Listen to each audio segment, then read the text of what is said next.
सभी देशवासियों का स्वागत है। दर्शकों, हमारे देश में अच्छे लोग काफ़ी सारे आते रहे हैं और अपने काम करते रहे हैं।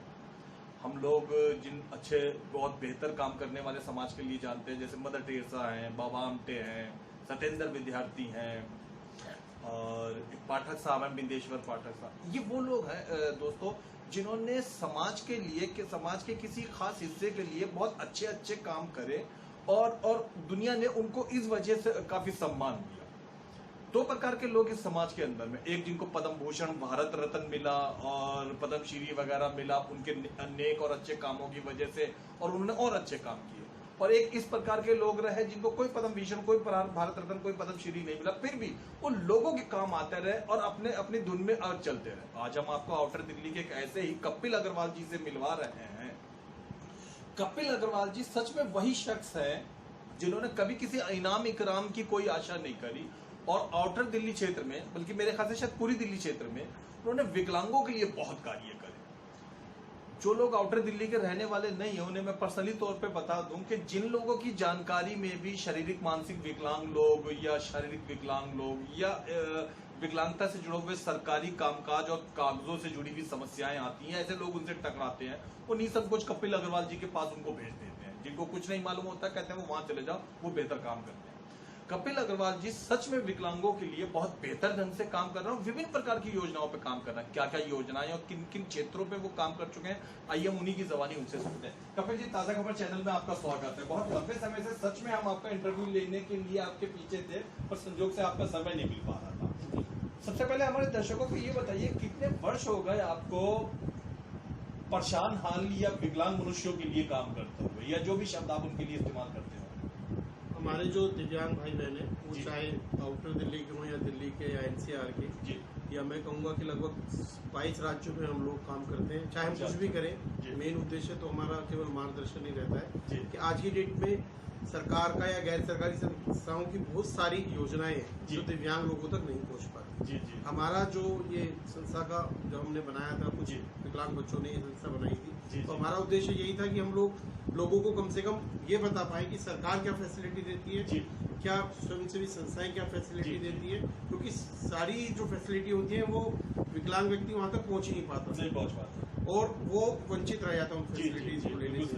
बहुत सारी योजनाएं का फंड ही वापस लैप्स हो जाता है। हाँ जी, उन फैसिलिटियों को अवेल नहीं कर पाते दिव्यांग व्यक्ति और वो वापस चला जाता है। हमारी संस्था का उद्देश्य ये था कि कम से कम कुछ नहीं कर सकते। जब हम 1991, 92, 93, 94 में हम लोगों ने इसकी स्थापना की, 15 दिसंबर 1993 जी।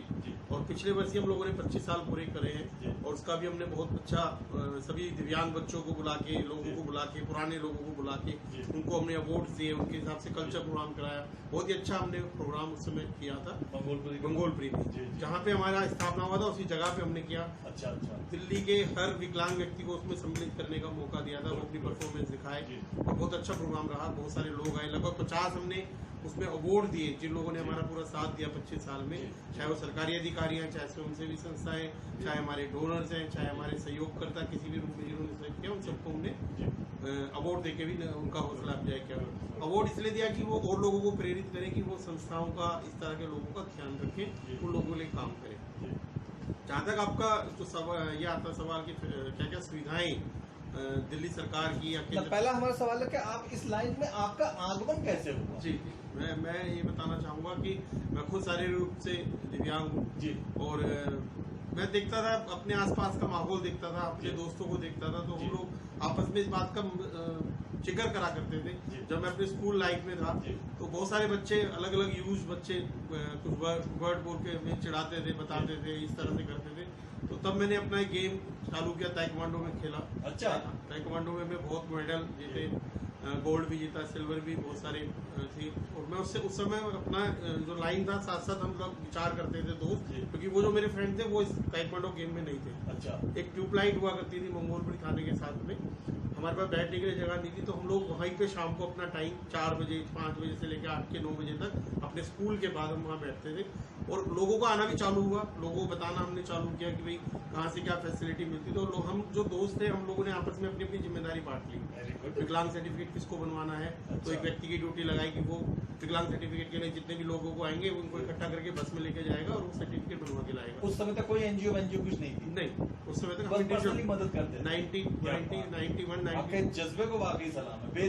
जब मेरी उम्र शायद मेरे हिसाब से 15-16 साल जी हुई, जी बल्कि और भी शायद 13-14 साल रही होगी। जी जी उसके बाद हम लोगों ने डिसेबिलिटी आइडेंटिटी कार्ड बनता था, जिसको एचएम कार्ड बोलते हैं, बस पास बनता था, स्कॉलरशिप मिला करता था पहले। अब तो पेंशन मिलती है, पहले दिल्ली सरकार 840 रुपए स्कॉलरशिप देती थी और 600 कुछ रुपए स्टाइपेंड देती थी बच्चों को पढ़ने के लिए।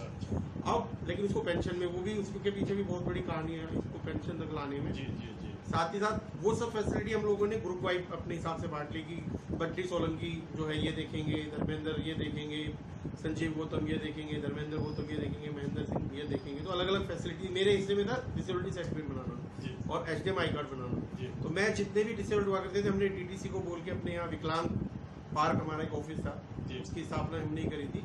वहीं पर हमने DTC की बस लगवाई, DTC को बोल के, और उन जितने भी डिसेबल्ड व्यक्ति होते थे उनको सबको लेके हम सफदरजंग जाते थे। उस समय केवल 4 हॉस्पिटल पूरी दिल्ली में हुआ करते थे, जिसको बोलते हैं अम्बेडकर, सॉरी संजय गांधी की, तो अब बनाए, ये तो बाद में बने। मतलब उस समय 4 हॉस्पिटल थे, अब पूरे 22 हॉस्पिटल दिल्ली में विकलांगता प्रमाण पत्र बनाते हैं। और अब उनको ऑनलाइन फैसिलिटी भी दे दी गई। आपका पहले जाता था व्यक्ति जाएगा, एप्लीकेशन देगा, धक्के खाएगा, वो ऑनलाइन अप्लाई करे, ऑनलाइन अप्लाई करेगा, उसका एक डेट निकल के आएगी, उसको 4 हॉस्पिटल के ऑप्शन मिलेंगे, जो उसके पास में हॉस्पिटल है वो जाके उसका सर्टिफिकेट बना सकता है। ताज़ा खबर दर्शकों को ये बताना चाहता है कि कपिल अग्रवाल जी की ये बात ध्यान से सुन ले। आप या आपके आसपास में कोई भी विकलांग व्यक्ति है जो सर्टिफिकेट बनाने के लिए परेशान होते रहते हैं, हम पिछले कई साल से कपिल अग्रवाल जी के पास ऐसे लोगों को भेज रहे हैं। तो ऐसे कोई लोग जो हैं जो सर्टिफिकेट बनवाने के लिए, वो अब ऑनलाइन सिस्टम हो गया है, वो ऑनलाइन अप्लाई करते हैं। तो जैसा कि कपिल अग्रवाल जी बता रहे हैं, हॉस्पिटल की डेट और अपॉइंटमेंट वगैरह मिल जाती है, तो पहले की तरह उन्हें धक्के निकालने पड़ता है। आपने बहुत उम्दा बात हमारे दर्शकों को बताई। कपिल जी वापस आते हैं, तो फिर ये विकलांग सारा समिति कब अस्तित्व में है? ये जब हम जाते थे तो हमारा बहुत जगह दिक्कत आई, हॉस्पिटल्स में, HDM ऑफिस में ये आता था कि आप हो कौन, आप क्यों कर रहे हो इस काम। तो हम लोगों ने अपने बड़े लोग थे, हम तो उस समय बच्चे थे, बड़े लोगों से राय मशवरा किया और लोगों से चर्चा की। तो हम लोगों ने, हमें पता चला कि इसके लिए कोई संस्था होती है, वो एक अपना रूल खड़ा करती है। उस संस्था को फिर हमने आपस में कुछ वकील के पास, हमने बहुत सारे जो जानकार थे उनसे पूछा, लेकिन जानकार तो संस्थाओं के बारे में बताते नहीं थे, वकील भी ठीक से नहीं बताते थे, तो बहुत बड़ी फीस हुआ करती थी। मैंने खुद ही इस बात का रिसर्च करा। मैं पहुंच गया, जब हॉस्पिटल ये सर्टिफिकेट जो रजिस्ट्रेशन होता था, पहले होता था ISBT के पास, रजिस्ट्रार ऑफिस हुआ करता था। हाँ, मैंने खुद अपना, एक हमारे प्रशांत थे, वो किसी वकील के पास काम करते थे, उन्होंने MOU बनाया, मतलब बहुत लंबा प्रोसीजर। हमने 94 में, तब तक ये संजय गांधी हॉस्पिटल अस्तित्व में नहीं आया था। अच्छा, तब मैं आपको रजिस्ट्रेशन, सोसाइटी रजिस्ट्रेशन की बात बता रहा हूँ। जब 94 से हम लगे थे, 98 में जाके इसका हमारा रजिस्ट्रेशन हुआ विकलांग साथी का। 4 साल हमने धक्के खाए, उतनी पैसों की कमी हुआ करती थी, अवेयरनेस नहीं थी, लोगों को पता नहीं था, इस वजह से बड़ी दिक्कत हुई रजिस्ट्रेशन। और उसके बाद हमने, जब हमारा रजिस्ट्रेशन हुआ तो उसके बाद धीरे धीरे हमें पता चला कि सरकार के साथ कैसे जुड़ सकते हैं। सरकार को एक लेटर हेड बनता है, लेटर हेड में लिख के अपनी परेशानी को, विकलांग व्यक्ति की परेशानी को, दिव्यांग व्यक्ति के साथ जो भी दिक्कत हो रही है उन सबको हम कैसे बता सकते हैं। तो उस लेटर का जवाब भी आता था कई बार। जब सुरेंद्र पाल रतावाल मंत्री थे दिल्ली सरकार में, तो उन्होंने भी मिलकर हमने बहुत सारे समाज कल्याण के काम कराए। दिल्ली सरकार में जब शीला दीक्षित की सरकार थी, तब उन्होंने पेंशन चालू की, इसको बेरोजगारी भत्ता बोला करते थे पहले। सरकार ये डिसाइड नहीं कर पा रही थी कि बेरोजगारी भत्ता दें या पेंशन दें, तब इसका 1000 रुपए से पेंशन स्टार्ट हुई। उसमें हमारी संस्था का बहुत बड़ा रोल रहा उसको कराने में। क्या यही कि 1000 से व्यक्ति का होता क्या है। हरियाणा में, कई राज्यों में बहुत सारी कम है, लेकिन दिल्ली और गोवा में सबसे ज्यादा 2500 रुपए दिव्यांग व्यक्तियों को पेंशन मिलती है, पूरे जितने भी हमारे राज्य। इसके साथ ही मैं बताना चाहूंगा कि जहाँ से आपका सर्टिफिकेट बना है वहीं से आपका रेल पास बन जाता है। अच्छा, रेल पास बोले तो उसको जो भी कंसेशन चाहिए रेल पास में वो बन जाता है। उसके साथ आज की डेट में ये भी फैसिलिटी है कि एक ई कार्ड बनता है रेलवे की तरफ से। जो दिव्यांग व्यक्ति अपना रिजर्वेशन जाके नहीं करा सकते, वो घर बैठ के अपना रिजर्वेशन अपने हाथ, अपने मोबाइल से, अपने कंप्यूटर से कर सकते हैं, और ये फैसिलिटी बहुत अच्छी है। अब जो सरकार, जो पेंशन की बात आती है, जो अप्लाई करते हैं, उस पेंशन को भी ऑनलाइन आप अप्लाई कर सकते हैं। अच्छा। किसी भी तरीके से, बस आपके पास 5 साल का प्रूफ होना चाहिए, आपके पास अपना खाता होना चाहिए, आपके पास विकलांग प्रमाण पत्र होना चाहिए, और आपके पास दिल्ली का प्रूफ होना चाहिए। जी जी। और इन सबको आप ऑनलाइन से पेंशन अप्लाई कर सकते हैं। लेकिन पेंशन जब अप्लाई करते हैं, अगर आपके पेपरों में कोई कमी नहीं है तो तुरंत आपकी पेंशन लगा दी जाती है।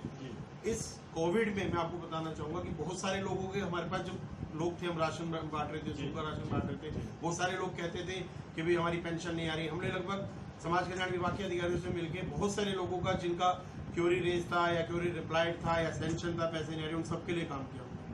राशन देने का अलग काम किया, दवाइयों के लिए अलग काम किया। बहुत सारे जो दिव्यांग हमारे भाई बहन थे वो फंसे हुए थे उसमें, अपने घर से आसपास फंसे हुए थे, घर के अंदर फंसे हुए थे, उनको घर से बाहर निकलने के लिए पुलिस अनुमति नहीं दे रही थी। तो वो बड़ी दिक्कत रही उनके साथ। वो उनको घर से निकालने में हमने पुलिस के लिए ई पास बनवाया। और यहाँ हमारा पूरा ऑफिस, जो हेड ऑफिस है, पूरे कोविड में खुला रहा। हम अपने 10% एम्प्लॉयज के साथ यहाँ पे काम करा। जो लोग दूर से थे वो नहीं आ सकते थे, उन्होंने घर से काम किया अपना। और जगह जगह हम घूमे, जगह जगह हमने राशन भी दिया। और जिसका हमने अपना एक ऑनलाइन फॉर्म बनाया था, वो अप्लाई करता था, हम उसको उस तरह का राशन वहाँ प्रोवाइड करें। बहुत अच्छा। ईमानदारी से बोलूं तो मैं ये सोच रहा था पूरे 2 महीने में कि आप भी शायद घर पे ही बैठे होंगे। ये दफ्तर मैं अपने घर में अंदर का एक अच्छा इंसान वाकई सोचता था कि उन विकलांगों का क्या हो रहा होगा इस कोविड-19। सरकार ने, हमारे जो मुख्यमंत्री जी, उन्होंने ये भी कहा था कि मैं 5-5 हजार रुपए सभी विकलांग बुजुर्गों को दूंगा, जो कि नहीं मिले। प्रधानमंत्री ने कहा था सबको 1-1 हजार रुपए मिलेंगे, वो नहीं मिले। विकलांग व्यक्ति के लिए सुनवाई करने वाला कोई नहीं है, कोई भी ऐसा संगठन नहीं है। बहुत सारे संगठन है, मेरा भी बहुत संगठन है, लेकिन हमारी भी एक लिमिटेशन है। हमने सुना है कि दिल्ली में समाज कल्याण विभाग ऐसे ही लोगों के कल्याण के लिए बना हुआ एक विभाग है। जी, सिर्फ पेंशन का विभाग है वो। जी, पेंशन देने का काम है, बाकी रिहेबिलिटेशन करने का काम समाज कल्याण विभाग नहीं कर रहा है। अग्रवाल साहब, हमारे पास अधिकतर जो लोग आते हैं विकलांगता से जुड़े हुए, तकरीबन अलग अलग प्रकार के डिसेबिलिटीज होते हैं, लेकिन मानसिक और शारीरिक विकलांग बच्चों का ताजा खबर चैनल के साथ, ताजा खबर का उनके साथ सहानुभूति भी है और लंबे समय से हम उनके लिए काम भी कर रहे हैं। ऐसे बच्चों के लिए क्या क्या योजनाएं सरकार की है जो माँ बाप ना जानते हो? देखिए, पहले जब हमारा एक्ट बना था 1995 में, तब हमारे पास 7 तरह की विकलांगताएं थी। अच्छा, इसके लिए हम अलग अलग तरीके से काम करते थे। अब जब इसको अमेंडमेंट करके 2016 में केंद्र सरकार ने पारित किया, 2018 में दिल्ली ने पारित किया। अच्छा, उसमें 21 तरह की डिसेबिलिटी है, अलग अलग है। लेकिन मुख्य रूप से तो वो शारीरिक विकलांगता के हिस्से बन गए, जैसे कुष्ठ रोग है उसमें बन गया, शारीरिक विकलांगता का विषय है। मानसिक विकलांगता के जो लोग होते हैं, ऑटिज्म वाले, सेरेब्रल पॉलिसी वाले, उनके लिए नेशनल ट्रस्ट एक्ट बना हुआ है अलग से, उसके लिए संस्थान है नेशनल ट्रस्ट। वो एक्ट के अनुसार आप 5 तरह की अलग अलग डिसेबिलिटी है। अच्छा। उसमें निरामय एक पॉलिसी है, जिनको 5 लाख रुपए तक का इंश्योरेंस होता है, आपको एक प्रीमियम भरना है छोटा सा 500 रुपए। अच्छा। बीपीएल को 250 रुपए, वो प्रीमियम भर देते हैं। और जिनको लोकल लेवल कमेटी एक सर्टिफिकेट देती है, उनका फ्री भी होता है। जिनका लीगल गार्जियन से सर्टिफिकेट होती है, उसका बिल्कुल फ्री होता है। 1 साल के लिए वो इंश्योरेंस होता है। किसी भी सरकारी हॉस्पिटल में या प्राइवेट हॉस्पिटल में जहाँ पैसे लगते हो, वो अपना इलाज कराएं, उसका बिल दें, उसके बिलों को वो इकट्ठा करें और अप्लाई कर दें टीपीए में, और उसका पैसा सारा उनको मिल जाता है वापस। हमने ऐसे लोगों को जो पाया, तो हमने ज्यादातर उनकी 2 समस्याएं महसूस करी। इलाज, जिसके विषय में हाल आपने बताया, और दूसरा शिक्षा। बड़े और बेहतर या ठीक ठाक स्कूल, बच्चों वाले स्कूल, उनको दाखिला नहीं देते, उन स्कूलों में मैनेज नहीं हो पाते। कुछ स्पेशल स्कूल खुले हैं जिनका हमारे साथ भावनात्मक जुड़ाव है, पर वहाँ भी कुछ ना कुछ इनसफिशिएंट। फीस का सारा स्पेशल स्कूल है, वो अपने, देखिए हर आदमी का अपना एक बजट होता है, कॉलेज का, हर संस्थान का, हमारा भी अपना बजट है। तो जितना वो लेते हैं, नो लॉस नो प्रॉफिट, वही है वो संस्थान के। सरकार को ऐसे कदम उठाने चाहिए, जैसे कि अभी 3 स्कूल्स प्लान किए हुए हैं सरकार ने। द्वारका है, सेक्टर 3 है, नरेला में, समाज कल्याण विभाग सेक्टर 4 में है। सेक्टर 4 में नहीं, सेक्टर 4 में तो डेफ बच्चों का स्कूल है, जो कि स्कूल पढ़ने वाले बच्चे होते हैं, सिर्फ वो हेयरिंग इम्पेयर्ड वाले बच्चे होते हैं, वहाँ स्पेशल सुन नहीं सकते, बोल नहीं सकते, उन बच्चों का स्कूल है। हाँ जी, उसमें हेयरिंग, ये वाले जो एमआर वाले बच्चे होते हैं, मेंटली रिटार्डेड या मेंटली या ऑटिज्म या स्पेशल बच्चे, जो स्पेशल नीड वाले बच्चे होते हैं, उनका कोई वहाँ पे देखरेख नहीं है। अलग से संस्थान ने अलग से अपने बना रखे, उनमें वो जा सकते हैं, एडमिशन ले सकते हैं। और जो बच्चे वहाँ नहीं करना चाहते, उनके लिए स्पेशल स्कूल हर एनजीओ ने अपने बना रखा है। प्राइवेट एनजीओ को तो मैं कई, वही नेशनल ट्रस्ट को, उपासना को, कईयों को जानता हूँ। तो हाँ, आउटर दिल्ली में कोई सरकारी तौर पे भी बना हुआ है ऐसे बच्चों के लिए किसी टाइप? नहीं, डायरेक्ट आप नहीं डाल सकते। अगर वो बच्चा अनाथ मिलता है आपको, इस तरह का बच्चा, या दिल्ली पुलिस ले आती है उसको, तो वो बच्चा उनके थ्रू जाएगा, डायरेक्ट आप एडमिशन उसमें नहीं दिला सकते। यही हम सरकार से गुजारिश कर रहे हैं कि आप एक ऐसा होम बनाइए, जो पेरेंट्स है, माँ बाप है, घर जिनकी, जो घर का चलाने के लिए डेली काम करने जाते हैं, उन बच्चों का क्या होगा? उन बच्चों को रखने के लिए डे केयर के लिए कम से कम सुबह 8 से लेकर 6 बजे तक का ऐसा कोई हॉस्टल बना दे, या जो बच्चे आपको नहीं मिल पा रहे हैं, ऐसे ट्रेस नहीं हो पा रहे, उन बच्चों के लिए तो कम से कम ऐसा हॉस्टल बना दे कि वहाँ पे रह सके और पेरेंट्स अपना काम कर सके। बहुत अच्छा, आपका वाकई बहुत अच्छा आइडिया है। और हमें भी जो बच्चे टकराए तकरीबन वो ऐसे पेरेंट्स के ज्यादा टकराए जो नौकरी पेशा किस्म के पेरेंट्स हैं। अमीरों के बच्चे कम, थोड़ा मिडिल क्लास या लोअर क्लासों के बच्चे ज्यादा इसी टाइप के टकराए। इन सारी दर्शकों, जब लॉकडाउन अभी रहा लगभग 2 महीने के आसपास में, तो हम सब ने देखा, लगभग बहुत से लोगों ने टीवी में, अखबार में या विभिन्न प्रकार के डिजिटल चैनलों में देखा होगा कि विभिन्न प्रकार के समाज सेवियों ने जगह जगह लंगर बांटे, जगह जगह आप लोगों ने भीड़ देखी होगी, किसी मोहल्ले पे, किसी गली के कूचे पे। पर इस बीच में हम सब ने एक बात पे ध्यान नहीं दिया कि वो जो भीड़ खड़ी हुई है वो जिस्मानी रूप से तंदुरुस्त लोगों की है। अब इस लॉकडाउन में ये भी सच है कि वाकई विकलांग लोगों को भी उतने ही भोजन की जरूरत पड़ी होगी, जरूरत थी जितनी की असामान्य जन लोगों को। ऐसे लोगों की क्या कथा रही या ऐसे लोगों की क्या सहायता हुई, ये कपिल अग्रवाल जी की जबानी आप सकते हैं। कपिल जी, काफी लोग जिज्ञासु इस विषय में जानने के लिए कि जिस समय लॉकडाउन हुआ तो विकलांग लोगों को भोजन सामग्री इधर आउटर दिल्ली में किस तरीके से उपलब्ध हुई, कृपया वह बताइए।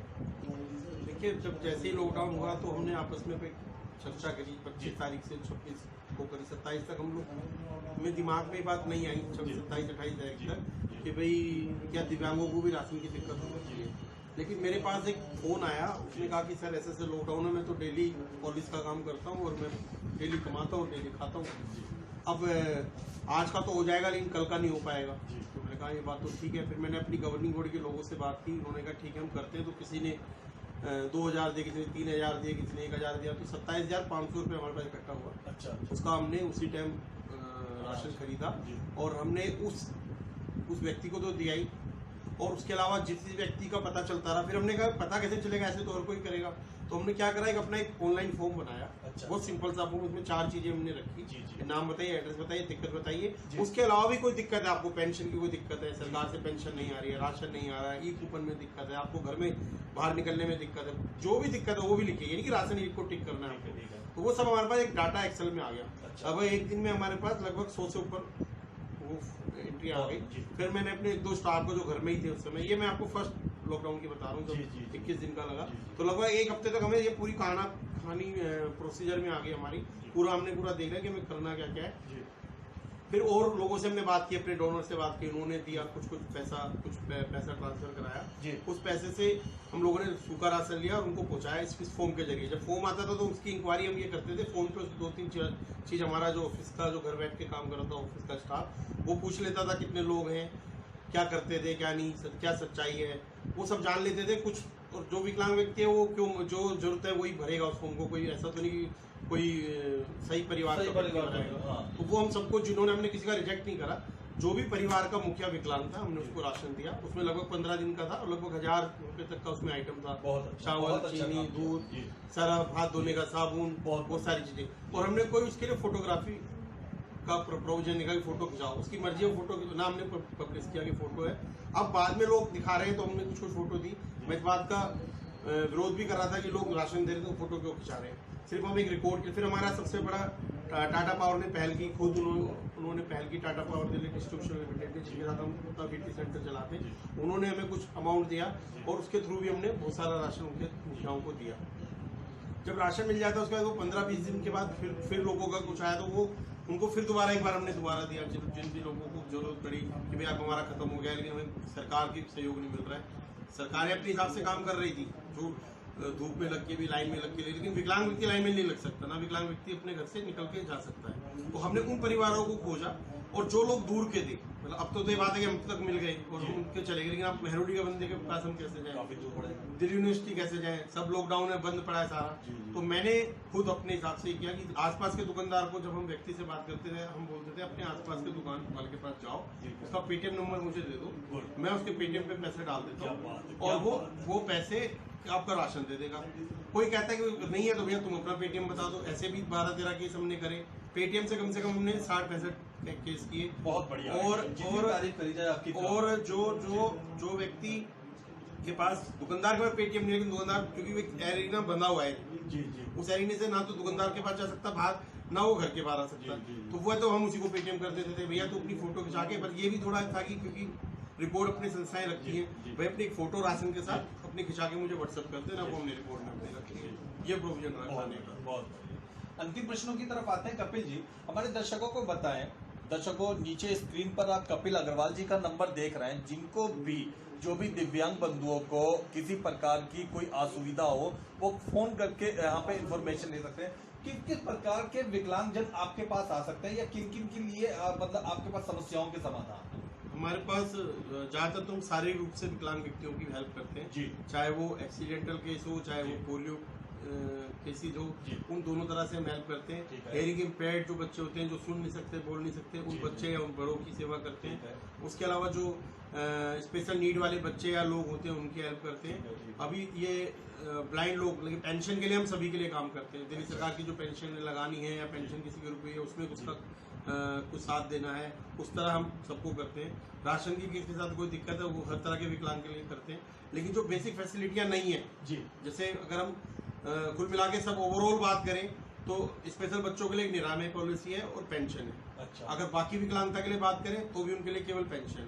ठीक है। इसके अलावा अभी फिलहाल जैसे सब स्कीमें बंद है, जैसे अगर आपको बस पास चाहिए, रेल पास चाहिए तो बन जाएगा जी। लेकिन जो बेसिक फैसिलिटी, अगर किसी को रोजगार चाहिए जी, तो जी। सरकार एक लोन देती है, 50,000 रुपए का लोन है विकलांगों को। हाँ जी, हर तरह के विकलांग व्यक्ति को 50,000 का लोन है। जी, समाज कल्याण विभाग के साथ ही HPSC विभाग है दिल्ली सरकार का, वो बिना गारंटर के 50,000 का लोन विद इन वीक दे देता है। जी। सर आपको एक गारंटर नहीं, एज ए विटनेस एक व्यक्ति को ले आना होगा साथ में कि हाँ मैं इस व्यक्ति को जानता हूँ कि ये हाँ फलाना व्यक्ति है। जी। तो बहुत आसानी ये से रोहिणी सेक्टर 11 के अम्बेडकर भवन, अम्बेडकर भवन 16 सेक्टर 16 में अम्बेडकर भवन जी। है। मैं आप सब दिव्यांग भाई जो इस चैनल को देख रहे हैं आपको बता देना चाहता हूँ, आपका घर है खुद का जी। और आप कुछ करना चाहते हैं अपने घर में ही छोटा सा काम, आपके पास दिल्ली में रहने का प्रूफ है, आपके पास आपका आधार कार्ड है, आपका खाता है, आपके पास आपका दिव्यांग सर्टिफिकेट है, तो आप सेक्टर 16 में अम्बेडकर भवन में जाएं। वहाँ पे आपको 50,000 का लोन मिल जाएगा। वो पहले फॉर्म देंगे, उस फॉर्म को भरिए, उसकी फॉर्मेलिटी पूरी कीजिए। ये जरूर है कि थोड़ा सा परेशानी जरूर होती है क्योंकि सरकार या गैर सरकारी संगठन पेपर्स को पूरा कराने में समय लेते हैं, लेकिन आपको फैसिलिटी दे रहे हैं। कोई गारंटर नहीं चाहिए, केवल एक विटनेस चाहिए कि वो सिर्फ ये विटनेस देगा कि मैं इस व्यक्ति को जानता हूँ। और भी आसान दिल्ली सरकार ने उसको बना दिया है, और भी हम कोशिश करेंगे उसमें और जल्द से जल्द मिल सके ताकि टाइमली उसको लोग अपना फायदा उठा सकें। कपिल जी, आपने हमारे चैनल को समय दिया, इसके लिए बहुत बहुत धन्यवाद। दर्शकों, आगे भी हम आपको इसी तरीके के इंफॉर्मेशन से भरे हुए कार्यक्रम दिखाते रहेंगे। देखते रहिए, दिखाते रहिए ताज़ा खबर। किसी भी प्रकार की आपको अगर जानकारी चाहिए हो, हम दोबारा फिर बता दें, स्क्रीन पे नीचे कपिल अग्रवाल जी का नंबर लिखा हुआ है, आप उस पर किसी भी प्रकार की इंफॉर्मेशन ले सकते हैं। कपिल अग्रवाल जी, दर्शकों को, विकलांगों को या जो भी दिव्यांग बंधुओं को आप कोई संदेशा देना चाहते हो तो कृपया दीजिए, हम इजाजत चाहते हैं। आप सबको जो ये देख रहे हैं चैनल, चाहे वो दिव्यांग व्यक्ति हो या गैर दिव्यांग हो, उन सबको यही कहना चाहूँगा कि अगर आप गैर दिव्यांग हैं तो दिव्यांग व्यक्ति पे दया मत कीजिए, उसको रोजगार दीजिए, उसको साधन दीजिए कि वो आपके साथ खड़ा हो सके। उसके अंदर बहुत सारी क्षमताएं हैं, वो आपके साथ मिलकर काम कर सकता है। उसको बस एक बार उसको अवसर देने का सोचना चाहिए। जो दिव्यांग व्यक्ति है वो हार ना माने, चाहे वो पेंशन के लिए काम करे, चाहे अपनी रोजी रोटी के लिए काम करे, चाहे वो अपना रोजगार करे, चाहे स्वरोजगार करे। मुश्किलें होती जरूर है, लेकिन वो मुश्किलें ऐसी भी नहीं होती कि वो दूर ना कर सके, और उसी का नाम शायद कपिल अग्रवाल है। मैं आपको ये कहना चाहूंगा कि आप सब मेरी तरह बन सकते हो। मैंने बहुत कुछ सोचा है, लेकिन सरकार और भी संगठनों के साथ मिलकर बहुत सारी योजनाओं को लाने की कोशिश करता हूँ और करता रहूंगा। धन्यवाद।